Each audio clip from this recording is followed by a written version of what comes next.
안녕하세요, 풋볼 포레스트입니다. 마침내 2024년이 끝나고 2025년을 맞이하면서 또다시 새로운 한 해가 시작이 되었고, 유럽 축구 이적 시장도 2025년 1월 1일자로 드디어 시작이 되었는데, 결국 토트넘 하스퍼의 손흥민 선수는 아직까지도 재계약 소식이 뜨지 않으면서 오스만룰 적용이 되는 상태로 이번 이적 시장을 맞이하게 되었고, 현재 손흥민 선수에 대한 정말 많은 이적설들이 나오고 있는 상황에서 이번에는 스페인의 명문 구단 FC 바르셀로나에서 손흥민 선수를 노린다는 다소 터무니없는 소식이 떴고, 이번 시간에는 손흥민 선수의 FC 바르셀로나 이적설에 대한 팩트 체크를 해보는 시간을 가져보겠습니다. 최근 손흥민 선수의 재계약 관련 문제가 토트넘 팬들에게는 상당한 화두가 되고 있습니다. 아무래도 손흥민 선수는 2025년 6월까지 토트넘 하스퍼와 계약이 되어 있기 때문에 2025년 1월 겨울 이적 시장부터 오스만 룰이 적용이 되는 선수이고, 그렇기 때문에 토트넘으로서는 이번 여름 이적 시장 안에 손흥민 선수의 재계약을 반드시 성사시켜야 하는 상황이라고 할 수 있는데요. 왜냐하면 오스만 룰은 즉 손흥민 선수에게 다른 구단이 토트넘 하스퍼를 건너뛰고 바로 손흥민 선수에게 직접 공식 오퍼를 제안할 수 있기 때문에 손흥민 선수의 거치 문제를 토트넘 선에서 자르거나 처리할 수가 없다는 이야기인데, 물론 손흥민 선수가 토트넘 하스퍼에 대한 엄청난 충성심을 보여주고 있긴 하지만 타 구단에서 토트넘 하스퍼를 제끼고 손흥민 선수에게 접근해 유혹을 한다는 것 자체가 토트넘 팬들 입장에서는 굉장히 불쾌한 소식이 될 수밖에 없는데요.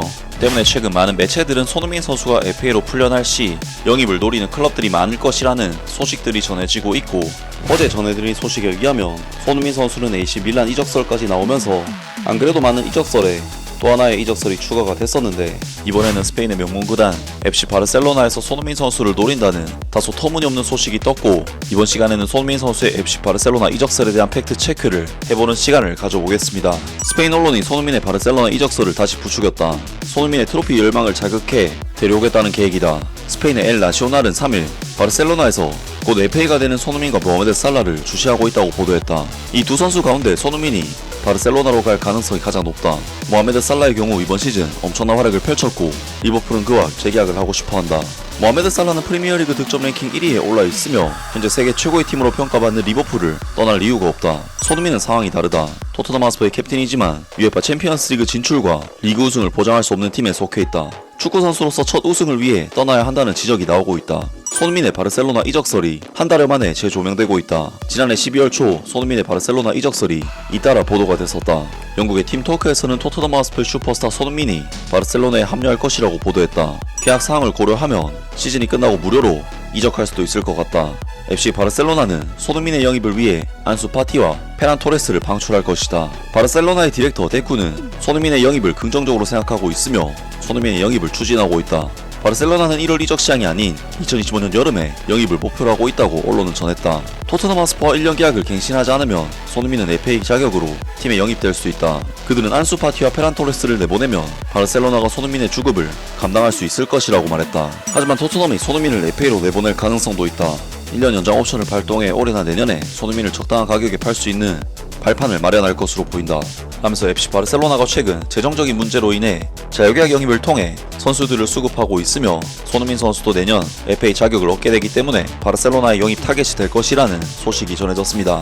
확실히 FC 바르셀로나는 최근 재정난으로 인해 임대 영입이나 자유계약 영입을 적극적으로 활용해 전력을 수급하고 있고, 올 시즌에도 다니 올모 선수를 제외하면 영입이 거의 없다시피 할 정도로 이적시장 성과가 지지부진한 상황인 만큼 이번 소식이 주장하는 논리 자체는 굉장히 일리가 있다고 할 수가 있습니다. 하지만 이번에 손흥민 선수의 FC 바르셀로나 이적설을 보도한 매체는 엘 나시오날이라고 하는 애초에 축구 전문 매체도 아닐 뿐더러 사실상 공신력 자체가 굉장히 낮다고 볼 수 있는 매체이기 때문에 손흥민 선수가 현실적으로 FC 바르셀로나로 이적할 가능성은 매우 낮다고 할 수 있고, 이번 소식은 그저 토트넘 하스퍼가 손흥민 선수에 대한 재계약 제의를 하지 않았기 때문에 나온 찌라시라고 할 수 있겠습니다. 결국 이번 소식은 애초에 이런 소식이 나오게 만든 토트넘 하스퍼의 보드진들을 탓해야 하는 소식이라고 할 수 있는데요. 물론 가능성이 낮긴 하지만 막상 말이 나온 김에 손흥민 선수가 바르셀로나 이적을 한다고 가정을 해본다면, 이선에는 다니 올모, 파블로 토레, 안수 파티, 라민 야말, 하피냐, 페란 토레스 등 훌륭한 자원들이 많긴 하지만 부상이 잦은 선수들도 상당수 포함이 되어 있고, 센터 포워드로서도 레반도프스키 선수와는 전혀 다른 유형의 센터 포워드 자원으로서 옵션을 제공할 수 있기 때문에 손흥민 선수가 바르셀로나에 입단한다고 해도 충분히 로테이션급 이상의 입지는 가질 수 있지 않을까 싶은데요. 엘 나시오날이라고 하는 낮은 공식력을 가진 매체이기 때문에 신뢰도가 다소 떨어진다고 할 수가 있고, 결국 이번 이적설 역시 손흥민 선수가 현재 보스만룰 적용이 되는 선수이기 때문에 흘러나온 이적설에 불과한데, 토트넘으로서는 손흥민 선수와의 계약을 빨리 연장해야 이런 자잘한 소식들도 안 나오지 않을까 싶은데요. 과연 손흥민 선수가 재계약을 할지 이적을 할지 새로운 소식이 나온다면 바로 전해드리도록 하겠습니다. 아무튼 오늘 영상은 여기까지고요. 영상 재밌게 보셨다면 구독과 좋아요 그리고 댓글 부탁드립니다. 감사합니다.